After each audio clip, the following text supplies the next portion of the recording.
Hey guys, कैसे हैं आप लोग। आई होप कि आप लोग काफ़ी अच्छे होंगे। कॉमर्स की पाठशाला में मैं आपका स्वागत करता हूं फिर से। आज का हमारा टॉपिक होने वाला है concept of lease financing. Lease financing क्या होता है, इसके बारे में हम बात करेंगे। तो आई होप कि आपको ये लेक्चर काफ़ी पसंद आया होगा। इसके प्रीवियस लेक्चर्स भी आई होप कि आपको पसंद आ रहे होंगे। अगर आपको पसंद आ रहे हैं तो इसको भी आप शेयर कर लेना, सब्सक्राइब कर लो हमारे इस चैनल को, साथ ही साथ जो बेल आइकन है उसको दबा दो। और मैं कुछ चीज़ें कहना चाहूँगा कि आप हमारे प्लेलिस्ट पे विज़िट कीजिए। प्लेलिस्ट में आपके लिए बहुत सारे वीडियोस ऑलरेडी अपलोडेड हैं। आपको इन सारे वीडियोस का अगर आपको ऑर्डर में देखना है ना, तो फिर आपको हमारे चैनल के प्लेलिस्ट में जाना पड़ेगा, जहाँ पे आपको ढेर सारी वीडियोस मिल जाएंगी। साथ ही साथ ये जो वीडियोस मैं अभी अपलोड कर रहा हूँ ये भी मिल जाएंगी, जिनको देख करके आप एग्ज़ाम्स में आसानी से से मोर देन 70% आप ला सकते हैं। ठीक है। मेरे बहुत सारे स्टूडेंट्स ने मुझे बहुत ही थैंक यू कहा कि जब उनके मार्क्स बहुत ही अच्छे आए। बीच में 3-4 महीनों से मैं वीडियोस नहीं बना पा रहा था, but from now on I have started making videos. और बहुत सारी वीडियोस अभी आने वाली हैं, बहुत सारी वीडियोस आएंगी, आ चुकी हैं ऑलरेडी। तो प्लेलिस्ट पे जाइए। जो नए हैं उनको पता होगा कि उनको नहीं पता होगा कि आप प्लेलिस्ट में आपको जाना है, वहाँ पे वीडियोस आपको मिल जाएंगी। आप उनको देखिए, आपके मार्क्स एग्जामिनेशन में इंशाल्लाह बहुत अच्छे आएंगे। ठीक है।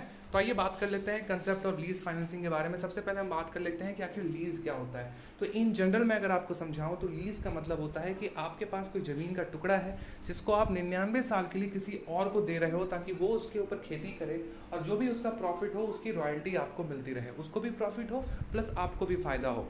तो सपोज़ आपके पास ऐसा कोई लैंड है जिसकी ज़रूरत आपको नहीं है, या फिर जिसके साथ अभी आपको कुछ नहीं करना है, इन फ्यूचर में आपका कोई प्लान नहीं है, तो उस लैंड को अपने पास इस तरह से रख के फ़ायदा नहीं है। आप उसको किसी और को दे देते हो और आप उसको कहते हो कि जो भी प्रॉफिट होगा उसका इतना परसेंट जो है मुझे चाहिए। इसको कहते हैं लीज पे देना। इसको बेचना नहीं कहेंगे, क्योंकि आप यहाँ पे सेल नहीं कर रहे हो अपनी प्रॉपर्टी को, बल्कि आप एक सर्टेन समय के लिए आप उसको इस्तेमाल करने के लिए दे रहे हो, है ना।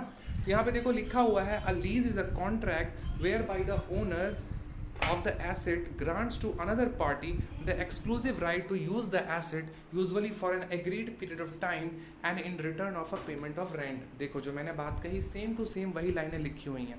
टेक्निकल टर्म्स का यहाँ पे इस्तेमाल हुआ है, लेसी, लेसर वगैरह वगैरह। मैं आपको एक एक करके बताता हूँ। So a lease in a contract whereby the owner of the asset. Owner of the asset जो होगा उसको हम लेसर बोलेंगे, जो कि ग्रांट करता है किसी और पार्टी को, जिसे हम लेसी कहते हैं, एक्सक्लूसिव राइट कि वो उस ज़मीन का इस्तेमाल कर सकता है। Usually for an agreed period of time, मतलब 10 साल, 15 साल, 99 साल, कितने भी सालों के लिए ये किया जा सकता है ना। In return of a payment of rent, यहाँ पे जो पैसे आपको मिलते हैं उसको हम रेंट कहते हैं, उसको टेक्निकल टर्म्स में रेंट बोला जाता है। तो आपको पैसे मिलेंगे तभी तो आप किसी को अपने ज़मीन पे काम करने के लिए दोगे ना, है ना। तो इसको कहेंगे lease.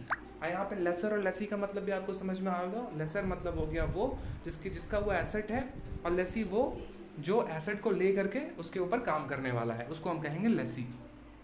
Okay. Thus a lease transaction consist of two parties. तो जो लीज ट्रांजेक्शन होता है वहाँ पे दो पार्टी होती हैं, एक लेसर होता है, एक लेसी होता है। And obvious advantage to the lessee is the use of asset without having to buy it. एक सबसे बड़ा एडवांटेज जो लेसी के पास है वो ये है कि उसको ज़मीन को खरीदने की ज़रूरत नहीं है उस ज़मीन के ऊपर काम करने के लिए, है ना। तो देखो उसको पैसे कम लगाने पड़ रहे हैं, वो लीज पे उसने सामान ले लिया, उसके ऊपर उसने काम करा, उसको भी प्रॉफिट हुआ, जिसका ज़मीन था उसका भी प्रॉफिट हुआ, तो उसको वो उस ज़मीन के ऊपर ना उसको खरीदने की ज़रूरत नहीं पड़ी। देखो जब भी आपको काम करने की ज़रूरत पड़े ना तो वहाँ पे लीज लेना अच्छा होता है, लेकिन जब घर बनाने की ज़रूरत पड़ती है तो लीज लेकर के आप तो घर नहीं बना सकते ना। घर बनाने के लिए आपको भाई अपनी ज़मीन की आवश्यकता होगी। तो वही बात यहाँ पे बोली गई है कि यहाँ पे बिना खरीदे जो है लेसी को जो है फ़ायदा होता है कि वो जो है इस्तेमाल कर पाता है किसी और के प्रॉपर्टी को, but in return of a rent, right? For this advantage, the lessee has to pay periodic lease payments, usually monthly or quarterly, है ना। तो मंथली या फिर तो हर महीने में देना होता है, या फिर तो क्वार्टरली देना होता है, हर 3 महीने में देना होता है जो रेंट होता है ना। तो इसको हम लीज पेमेंट्स बोलेंगे, जो कि एक लेसी एक लेसर को देता है। अ टिपिकल लीज एग्रीमेंट में कंटेन द फॉलोइंग प्रोविजंस। अब एक टिपिकल जो एक नॉर्मल टाइप का जो एक एक जो एग्रीमेंट होगा लेसर और लेसी के बीच में, मतलब लीज जो होगा वो कितने टाइम का होगा, लीज का रेंट क्या होगा, उसका ऑल्टरनेटिव टर्मिनेशन क्या होगा, वगैरह वगैरह हम एक एक करके बात करते हैं। ये सारे वो प्रोविजंस हैं जिसके बारे में लेसी और लेसर को पता होना चाहिए। सो ड्यूरेशन, ड्यूरेशन मतलब जो समय है, कितने समय के लिए वो ले रहा है, लेसी जो है कितने समय के लिए लेसर से सामान को ले रहा है। आई होप कि आपको प्रॉब्लम नहीं हो रही है जब मैं लेसर और लेसी का इस्तेमाल कर रहा हूँ। मैं फिर से बता देता हूँ, लेसर मतलब वो जिसकी प्रॉपर्टी है, लेसी मतलब वो जो उस प्रॉपर्टी का इस्तेमाल करके उसके ऊपर काम करने वाला है। Duration. The lease contract may be for any period from a few hours to the entire expected economic life of the asset. है ना? जो ड्यूरेशन है वो कुछ भी हो सकता है वो 1 घंटे के लिए हो, 2 घंटे के लिए हो, या फिर उस चीज़ का जिसका आप इस्तेमाल करने वाले हो उसका लाइफ टाइम है उसमें क्यों ना चला जाए, उसके लिए वो भी टाइम पीरियड हो सकता है। मतलब 1 घंटे, 2 घंटे, 99 साल, 100 साल, 200 साल, जब तक के लिए लीज दिया जाएगा, जो भी पीरियड होगा वो एक्सेप्टेड होगा। तो लेकिन दोनों पार्टी को एक्सेप्ट होना चाहिए। दूसरा है लीज रेंट। ये भी एक फॉलोइंग प्रोविजन है। As the lessee gets the exclusive right to use the asset during the lease period, he pays in return lease rent in instalments, है ना? तो जैसे कि लेसी को एक फ़ायदा होता है कि उसके पास एक्सक्लूसिव राइट चले आता है उस एसेट को एक्सप्लॉइट करने का, लेकिन साथ ही साथ उसको in return lease rent payments भी करने होते हैं इंस्टॉलमेंट में। किसको? लेसर को। If the lease period is the same as the life period of the asset, rent are set to enable the lessor to recover the cost of asset plus a fair rate of return on investment over the period of lease, है ना? तो laser का यहाँ पे फ़ायदा देखो क्या है कि सपोज कोई एसेट है जिसका इस्तेमाल वो करने वाला है, उसका लाइफ टाइम वैल्यू 10 साल है ना? और 10 साल तक जो है वो उसका जो लेसी है वो उसका इस्तेमाल करेगा। तो देखो सपोज उसकी वैल्यू अगर 1 लाख रुपए है और 10 साल तक उसको इस्तेमाल करना है, तो वो रेंट कुछ इस तरीके से रखेगा कि जो सामान है जिसका इस्तेमाल वो लेसी करेगा उसके पैसे भी उसको पास आ जाए, लेसर के पास उस जो प्रोडक्ट जो है जिसके ऊपर वो इस्तेमाल करने वाला है उसके पैसे भी उसके पास आ जाए, साथ ही साथ उसका एक रेट ऑफ रिटर्न, उसको एक अच्छा हैंडसम अमाउंट भी मिले। तो उसको हम कहेंगे लीज रेंट, है ना? एसेट जो कॉस्ट ऑफ एसेट है वो भी उसका पैसे आ जाएं, कॉस्ट ऑफ एसेट जो होता है, जो एसेट का जो पैसा है वो भी उसके पास आ जाए, साथ ही साथ एक फेयर रेट ऑफ रिटर्न भी जो है उसको मिले, फेयर रिटर्न भी उसके इन्वेस्टमेंट के ऊपर मिले, है ना? Alternatives at termination. In the lease agreement, option may be given to lessee to renew the lease for another lease period or to purchase the asset at expiration, है ना? अब जब लीज एग्रीमेंट खत्म होने वाला होता है तो उसके पास, लेसर के पास, लेसी के पास एक ऑप्शन होना चाहिए कि वो जो है उस लीज को रिन्यू करा सकता है। सपोज 99 साल आपके खत्म हो गए, लेसी आया, उसने बोला कि चलो भाई 99 साल मेरे बहुत अच्छे बीते, अगर आपको इस ज़मीन की ज़रूरत अभी भी नहीं है तो मैं क्यों ना इसको 99 साल के लिए और आपसे ले लूँ, मतलब लीज पे आपसे 99 साल के लिए और ले लूँ, है ना? तो ये भी हो सकता है। साथ ही साथ जैसे ही आपका एक्सपायर कर गया, मतलब 99 साल का जब आपका लीज खत्म हो गया, तो वो ये भी ऑफर यहाँ पे है कि अगर लेसर चाहे बेचना तो लेसी उस चीज़ को खरीद सकता है।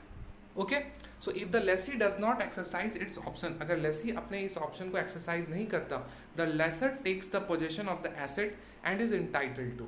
अगर ये दोनों चीज़ें अगर लेसी नहीं करता है, अगर उसको फर्दर 99 साल के लिए वो चीज़ नहीं चाहिए या फिर वो उसको खरीदना नहीं चाहता, तो वो जो प्रॉपर्टी होगी वो वापस से उसी मालिक के पास चली जाएगी जिसके पास वो पहले थी, राइट? ये बात यहाँ पे बोली गई, the lessor takes possession of the asset and is entitled to if any residual value associated with it. अगर उसका कुछ कीमत निकलेगा, मतलब जो पीरियड है वो खत्म होने के बाद, अगर सपोज लेसी ने उस चीज़ को वापस से नहीं लिया और उसको बेच कर अगर उसको कुछ फ़ायदा हुआ, तो वो पैसा जो है डायरेक्टली लेसर के पास जाएगा, ना कि लेसी के पास, क्योंकि वो जो सामान है वो तो भाई लेसर का है, right? Duties of the parties as to taxes, insurance and maintenance.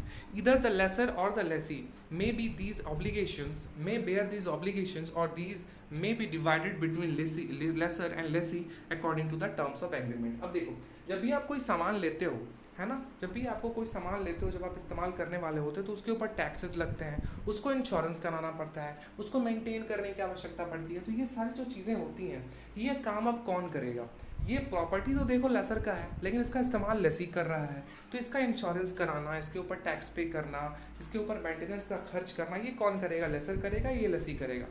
ये सवाल का जवाब आपको एग्रीमेंट में मिलेगा। जब लेसर और लेसी के बीच में एग्रीमेंट होता है तो ये डिसाइड किया जाता है कि कौन जो है इंश्योरेंस पे करेगा, कौन टैक्स पे करेगा, कौन मेंटेनेंस के कॉस्ट को पे करेगा।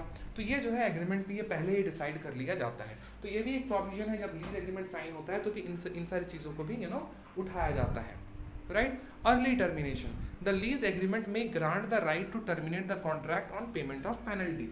अब आप लीज को जब चाहो उसको आप टर्मिनेट कर सकते हो, उसको ख़त्म कर सकते हो, लेकिन आपको उसके लिए पेनल्टी देना होगा।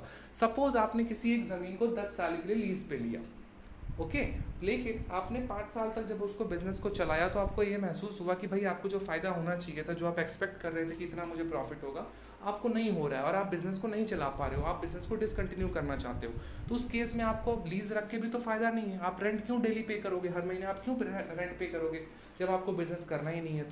तो फिर आपके पास एक ऑप्शन है कि आप चाहो तो लीज को टर्मिनेट कर सकते हो, ख़त्म कर सकते हो, लेकिन उसके लिए आपको पेनल्टी पे करना पड़ेगा, क्योंकि 10 साल का जो लीज़ है आप उसको 5 साल में या 6 साल में ही कैंसिल कर रहे हो। मतलब समय से पहले अगर आप कैंसिल करते हो तो उसके लिए आपको पेनल्टी पे करनी होती है, राइट। तो आई होप कि लीज का कंसेप्ट आपके लिए क्लियर हो गया होगा, आपको पूरी तरह से समझ में आ गया होगा कि लीज आखिर होता क्या है, पार्टीज कौन कौन सी होती हैं और इसके कौन कौन से प्रोविजंस हैं जिसके बारे में आपको जानकारी होनी चाहिए। तो ये सारी जानकारी आई होप कि आपको मिल गई होगी।